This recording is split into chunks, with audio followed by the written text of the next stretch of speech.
7 years, Gary. 7 years of pain and misery losing to our hated rivals just east of us, Iowa. Casey Thompson had a great game. 278 yards, 3 touchdowns, no interceptions, only sacked a couple of times. Shockingly, Ramir Johnson, he was our leading rusher. 12 for 52. Grant got 14, but could only muster 6. I feel like they really keyed in on Grant, and we just needed a little bit speedier, shiftier of a back. Trey Palmer, again, is the man. What can you say about this kid? 12 targets, 9 receptions, 165 yards, another 2 touchdowns. Takes the crown from Stanley Morgan. And I feel like Marcus Washington had a really great game. I don't want to undersell what he did. He had some clutch catches. But Gary, considering we only held on by the skin of our teeth and they were down their arguably 3 best players, do you feel like this win is cheaper or just as awesome as it should feel? No, man, I don't think it's cheapened at all because, I mean, was their win last year cheapened because Adrian Martinez was out and Smothers had to play the whole game, even though he still almost won? You know, they came from behind and nobody talks about that aspect, you know what I mean? So they're not good on offense. We're not good anywhere, really. So, I mean, they have a really good defense. We kind of exposed them early on with that, especially over the top. Losing their safety for sure hurt them, or that defensive back. Once he went down is really when Palmer started going nuts on him. But I mean, honestly, dude, I was incredibly impressed with the offensive line. And I never thought I'd say that, especially against a team like Iowa, who's so good on defense, especially at that spot. But I mean, Casey had time to throw. They did a good job plugging up lanes. Back to what you're saying with the Ramir Johnson and the Anthony Grant comparison. I feel like Grant the last few weeks is just dancing. He's doing everything that I complained last year about Yant doing, where Johnson would make a move or, you know, a hesitation and then go. And it's like, if you're going to get tackled, there's nowhere clean spot to go. At least get your momentum going so it's a 1 to 3 yard gain instead of dancing around and losing yards every time you touch the ball, which is clearly what he's been doing the last few games. I think it's a combination. He's been beat on all year. Teams definitely locking in on him, like you said.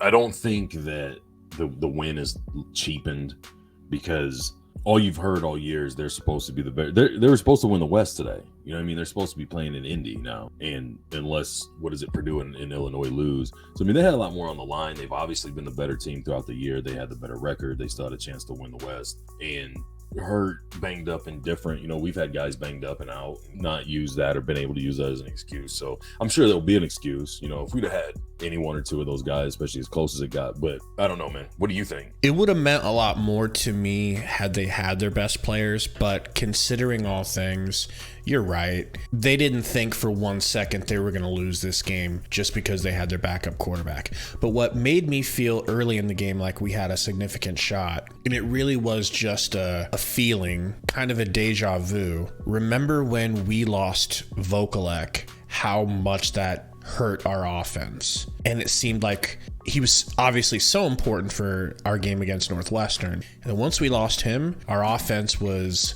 dimmed greatly. It had one less wrinkle to it that made it easier to game plan for. So I thought to myself, does this mean that's going to happen to them? And it might have. The Ferentz boys, you know, Kurt and Brian, they haven't come off of Petrus, or however you say his name, all year. The fans have been very vocal about their dislike for the quarterback play, and they've wanted Padilla to come in and play. So I'm not saying they are. I haven't heard anything yet. The game just got over, but I think it'd be hilarious to hear Iowa fans that have been clamoring for this quarterback change that happened all year would be using that as an excuse to why they lost. Like I said, I'm not accusing them of that at this point, but I think losing their defensive back hurt them way worse, because once that freshman was in there, especially when they would get the mismatches with him on Palmer and, you know, Washington, whoever he was on or whatever, that's when they really kind of started picking them apart. But like I said, man, I give mad credit because I've shit on them all year long, and so has everybody else. But the offensive line, I didn't feel like it blew open a lot of holes in the run game, but it did enough to keep things going and kept Casey Casey upright long enough to where he could make some of those throws. And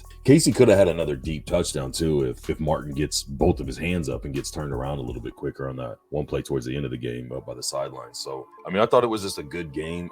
I do feel like Iowa lost that game more than Nebraska necessarily took it. I mean, very uncharacteristic things on their end with the penalties, the crucial penalties too. You know what I mean? Like some of the defensive like holds or pass interference that really moved us big yards. The fumble on the punt return, some of the fumbles and things like that. They're usually a lot of people claim that they're like boring because they're real fundamentally sound and don't make a lot of mistakes and don't shoot themselves in the foot. And that's why they're always there at the end. You know, they never really have a flashy, impressive powerhouse type team, but they're never going to beat themselves and they're going to make you do absolutely everything right to beat them. And that just wasn't the case today, man. And I think it's a mixture of our guys doing some things, the coaching kind of trying to exploit, especially that passing game. So this is easily Mickey Joseph's most impressive win. Right. It had me thinking about what you said about what we needed to do to beat Illinois. And when you talked about if we could just get up, if we could have some explosive offensive plays to Palmer through the air and force Illinois